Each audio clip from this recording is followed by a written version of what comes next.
안녕하세요. 올킬입니다. 고배당 당첨 인증합니다. 함께 하신 분들도 모두 축하드리고요. 스포츠 정보 공유방에서 무료로 공유해드리니 같이 먹읍시다. 아래 고정 댓글로 편하게 말 걸어주세요. 홈팀 우라와 포메이션은 4-2-3-1이며 하라구치는 2선에서 침투 타이밍과 연계 센스가 뛰어나며 박스 안에서의 결정력도 살아있는 자원이다. 가네코는 우측에서 볼 운반과 크로스 타이밍이 예리하며 역습 상황에서도 빠른 전개에 큰 역할을 한다. 구스타프소는 볼 배급의 핵심으로 하프라인 아래에서 경기를 조율하며 이성 공격수들의 움직임을 자유롭게 만들어주는 역할을 수행한다. 우라와는 후방에서부터의 빌드업 연결이 매우 안정적이고 하프 스페이스 침투와 페널티 박스 근처에서의 마무리 루트가 다양하다. 특히 후반에 공격 템포를 끌어올리는 전술적 변속 능력까지 갖추고 있어 전반과는 다른 흐름을 주도할 수 있는 강점이 있다. 원정팀 후쿠오카 포메이션은 3-4-3이며 웰링턴 단케는 제공권은 강하지만 활동 반경이 좁고 수비 가담이 거의 없다. 키타지마는 미드필더 라인에서의 압박은 시도하지만 간격 유지에 어려움이 있으며 볼 커버 시 실수가 자주 발생한다. 아키노는 템포 조절은 가능하지만 전개 속도가 느리며 상대 압박에 쉽게 흔들리는 경향을 보인다. 전체적으로 미드필더 삼성과 최종 수비라인 간 간격이 벌어지는 구조적 약점이 자주 노출되며 후방 수비수들이 빠르게 내려서지 못할 경우 공간이 넓게 열리면서 위협적인 침투를 허용하는 빈도가 높아진다. 우라와는 하라구치의 움직임을 중심으로 페널티 박스 주변을 다양하게 공략할 수 있는 전술 응집력이 살아있는 팀이다. 후쿠오카는 수비형 미드필더들이 순간적인 간격 조절을 실패하면서 뒷공간에 약점을 노출하고 있으며 이를 막을 수 있는 대응도 부족한 상황이다. 이 매치업은 조직 응집력 대 구조 붕괴의 대결이며 우라와가 하프 스페이스를 장악하는 순간부터 승부는 기울기 시작할 것이다. 후반 들어 더욱 흔들릴 수밖에 없는 후쿠오카 수비를 상대로 우라와가 리드를 이어갈 확률이 높다.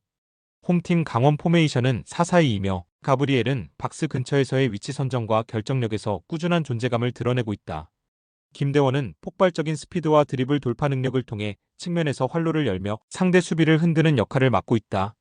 김동현은 중원에서 공수 전환의 핵심 축으로 기능하며 볼 운반과 수비 커버 능력 모두 안정적이다. 정경호 감독 체제 아래 강원은 4-4-2 전술을 효율적으로 운영 중이며 특히 여름 이적 시장에서 합류한 김건희가 핵심 카드로 부상하고 있다. 김건희는 후반 교체 투입 시 폭발적인 슈팅과 공간 침투로 흐름을 바꾸는 슈퍼서브 역할을 완벽히 수행 중이다. 무더운 날씨 속에서도 템포 유지를 위해 스쿼드 활용 폭이 넓어졌고 전술적 유연성 역시 눈에 띄게 향상되고 있다. 원정팀 울산 포메이션은 3-4-3이며 에릭은 빠른 역습 전개와 볼 운반 능력은 뛰어나지만 마무리 단계에서 기복이 존재한다. 루빅소는 속도감을 살린 돌파에는 강하지만 활동량이 제한적이어서 측면 수비 가담에서 부담을 주고 있다. 보야니치는 중원에서 빌드업과 방향 전환을 맡고 있지만 최근 패스 정확도와 템포 유지에서 반복적인 실수가 나타나고 있다. 무엇보다 김판공 감독은 팀 상황과 흐름과 관계없이 3백 전술을 고집하고 있으며 선수 운용의 경직성이 경기력 저하로 이어지고 있다. 한때 K리그 최고의 용병 공격수로 꼽히던 말컹까지 영입했지만 전술 구조상 말컹이 고립되는 장면이 반복되고 있다. 후방 빌드업과 이선 침투 타이밍이 맞지 않으며 수비라인 간격도 넓어져 공간 노출이 잦은 흐름이 계속되고 있다. 강원은 조직력과 후방 카드 활용에서 점점 안정감을 보이고 있는 팀이다. 반면 울산은 3백 고집과 핵심 자원 활용 미비로 인해 경기 내내 연결고리가 끊기는 모습이 뚜렷하다. 이 경기는 전술 효율성과 흐름의 탄력에서 앞서는 강원이 주도권을 잡을 가능성이 높다. 홈팀 대전 포메이션은 4-3-3이며 주민규는 박스 안에서의 위치 선정과 득점이 뛰어나지만 최근 연계 플레이에서의 기동력이 다소 아쉽다. 에르난데스는 측면에서의 드리블 돌파와 공간 침투 타이밍이 위협적인 자원이지만 더운 날씨 속에서 활동량 유지가 쉽지 않다. 김현욱은 중원에서 볼 배급과 탈압박에 장점을 가진 자원이지만 전방으로의 전개 템포가 느려지는 상황에선 영향력이 떨어진다. 대전은 공격 전개 속도를 높이는데 다소 어려움을 겪고 있고 여름철 강행군으로 인해 전반적인 활동량이 감소하는 흐름이다. 특히 최근 경기에서는 중원과 수비 간격이 벌어지며 간헐적인 실점이 발생하고 있고 전방 압박도 예전만 못하다는 지적이 반복되고 있다. 무더운 날씨와 일정 부담 속에서 전체 라인의 응집력이 느슨해지는 상황이 반복되고 있다. 원정팀 FC 서울 포메이션은 4-4-2이며 둑스는 제공권 장악과 타깃 플레이에서 안정감을 보이지만 골 결정력에서는 들쭉날쭉한 면이 있다. 안데르손은 빠른 침투와 좌우 전환에서 유연성을 보여주는 자원이지만 체력적으로는 후반 퍼포먼스가 급격히 낮아지는 경향이 있다. 링가드는 페널티 박스 근처에서의 볼터치 감각은 훌륭하지만 수비 전환 시 속도 저하와 위치 선점이 다소 아쉽다. 서울은 김기동 감독 부임 이후 빠른 전방 전환을 시도하고 있지만 전체적인 팀 템포가 들쭉날쭉한 흐름을 보이고 있다. 주중과 주말을 가리지 않고 이어지는 일정 속에서 주전 자원들의 피로 누적이 심각한 수준에 도달하고 있고 수비 라인의 집중력도 자주 흔들리고 있다. 특히 중원 압박 강도가 낮아지며 후반으로 갈수록 공간을 허용하는 구조가 자주 드러난다. 양 팀 모두 여름철 체력 부담과 일정 압박 속에서 경기 운영에 여유가 없는 상황이다. 전술적으로 밀어붙일 여력보다는 실수를 줄이며 체력 안배에 집중하는 흐름이 유력하다. 결국 이번 경기는 밸런스가 무너지지 않은 채 조심스럽게 흘러갈 가능성이 높다. 홈팀 대구 포메이션은 4-4-2이며 세징야는 전방에서 창의적인 패스를 통해 공격의 방향을 전환하는 플레이메이커 역할을 맡고 있다. 김주공은 제공권과 연계 플레이에 능하지만 득점 마무리에서의 안정감은 다소 아쉬운 편이다. 카를로스는 간헐적인 침투와 순간적인 슈팅 타이밍으로 위협을 가하지만 활동량 유지에서 기복이 있다. 문제는 수비다. 핵심 수비수 홍정훈이 시즌 9급 부상으로 이탈한 데 이어 외국인 수비수 카이오마저 직전 경기 퇴장으로 이번 경기에 결장한다. 사실상 주전 센터백 2명이 동시에 이탈한 상황이며 이는 곧 수비라인 전반의 조직력 붕괴로 이어질 수밖에 없다. 안 그래도 리그 최하위권 성적으로 강등 후보 1순위로 지목되고 있는 가운데 수비 공백이라는 이중 악재까지 겹쳤다. 원정팀 포항 포메이션은 4-4-2이며 이호재는 박스 안에서의 침투 타이밍과 헤더 정확도가 뛰어난 스트라이커다. 조르지는 빠른 템포의 전개와 간결한 1대1 돌파 능력으로 공격 리듬을 끌어올리는 역할을 수행하고 있다. 기성용은 후방 빌드업과 중거리 슈팅 모두 가능한 베테랑 미드필더로 경기 템포를 안정감 있게 조율해준다. 포항은 최근 흐름에서 경기력 기복이 크지 않고 무더운 여름에도 스쿼드 로테이션이 비교적 안정적으로 이뤄지고 있다. 특히 상대 수비 공백을 공략하는 데 있어 강한 압박과 빠른 전방 침투 전개가 효과적으로 작동하고 있다. 중앙뿐 아니라 측면 공격 루트도 유연하게 활용되며 후방 교체 자원의 임팩트도 좋은 흐름을 유지하고 있다. 대구는 부상과 징계라는 연속된 수비 악재로 인해 경기 운영 자체가 어려운 상황이다. 포항은 구조적 우위뿐 아니라 팀 조직력도 안정되어 있어 흔들리는 상대를 공략하기에 최적화된 팀이다.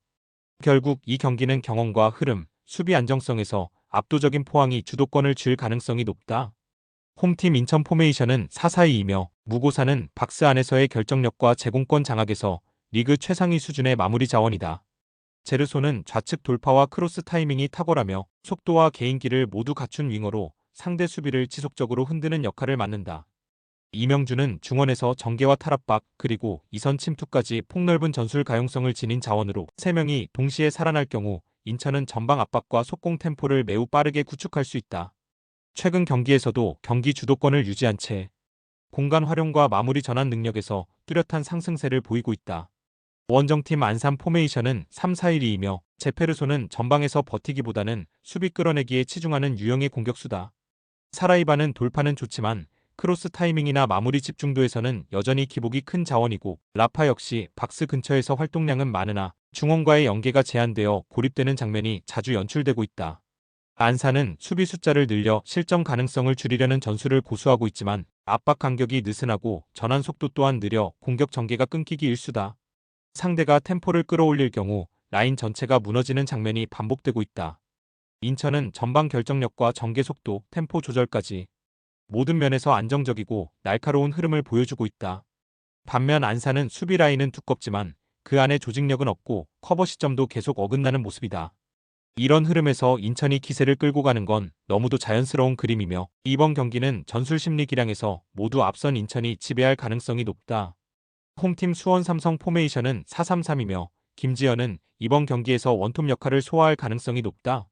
하지만 김지현은 올 시즌 대부분 2선에서 더 좋은 움직임과 연계 퍼포먼스를 보여준 자원으로 전방에 배치될 경우 포스트 플레이나 버티기보다는 전방 침투 타이밍에 제약을 받을 가능성이 크다. 세라핀과 파울리뇨는 측면에서의 속도와 침투는 우수하지만 결정적인 순간을 만들어내는 마무리 능력은 일관성이 떨어진다. 무엇보다 일류첸코의 부재는 단순한 한 자원의 공백이 아니라 전술 중심 축이 빠진 셈이기에 수원 입장에서는 전개와 마무리 타이밍 모두에서 혼란이 불가피할 전망이다. 원정팀 서울 이랜드 포메이션은 3-4-3이며 아이데일과 에울레르는 빠른 측면 전개와 크로스 대응 능력에서 강점을 보이고 있다. 서재민은 중원에서 수비 커버와 전개 연결을 모두 담당하고 있으나 상대 압박이 강할 경우 불안한 볼 처리도 간헐적으로 노출된다. 이랜드는 전체적으로 라인을 내리면서 실점 리스크를 줄이고 역습을 노리는 전형적인 안정형 운영 전략을 구사 중이다. 득점력은 다소 부족하지만 수비 전환 속도와 박스 근처에서의 수적 우위 형성은 상대에게 부담을 주는 구조를 형성하고 있다. 최근 몇 경기에서 전방 템포가 낮아지며 오히려 수비 집중력은 상승하고 있으며 원정 경기에서는 더욱 조심스러운 경기 운영을 택하고 있다. 공격 전개가 어긋난 수원과 수비 중심 흐름을 유지하는 서울 이랜드의 구조를 고려할 때 이번 경기는 누가 더 먼저 득점하느냐보다는 누가 더 실수를 덜 하느냐가 중요한 경기다. 전체적인 흐름은 무게 중심을 뒤로 둔 전술 구조 속에서 루즈하게 전개될 가능성이 높고 양팀 모두 확실한 공격 전개를 가져가지 못할 공산이 크다. 무승부 시나리오를 중심으로 흐름을 읽는 것이 실전 배팅에서 가장 현실적인 판단이 될 것이다. 홈팀 성남 포메이션은 4-4-2이며 후이즈는 전방에서의 위치 선정과 세컨볼 반응 모두에서 위협적인 움직임을 보여주는 자원이다. 이정빈은 측면에서 드리블 돌파와 컷인 플레이에 강점을 가지며 레안드로와 함께 좌우를 오가며 수비를 흔드는 장면이 많다. 사무엘은 하프라인에서 전개 템포를 조율하고 상대 압박을 피해 공간을 창출하는 역할을 담당한다. 최근 경기에서 김범수, 이정빈, 레안드로 3명이 좌우 측면을 유기적으로 흔들면서 날카로운 전개가 이어지고 있다. 특히 좌우 풀백의 오버래핑도 안정적으로 이어지고 있어 박스 근처에서의 크로스 빈도가 매우 높은 편이다. 원정팀 전남 포메이션은 5-3-2이며 하난과 발디비아는 빠른 전개보다는 연계 기반의 전통적인 투톱 역할을 수행하고 있다. 알베르티는 중원에서 넓은 활동 반경을 바탕으로 공격 전개에 힘을 보태지만 수비 시 전환 속도는 아쉬운 편이다. 전남은 기본적으로 500을 활용해 라인을 내리고 실점을 최소화하려는 운영을 반복하고 있으며 윙백 자원들은 공격 전환 시 과감히 올라오지만 수비 전환이 늦어 측면 공간을 자주 허용하는 약점을 노출 중이다.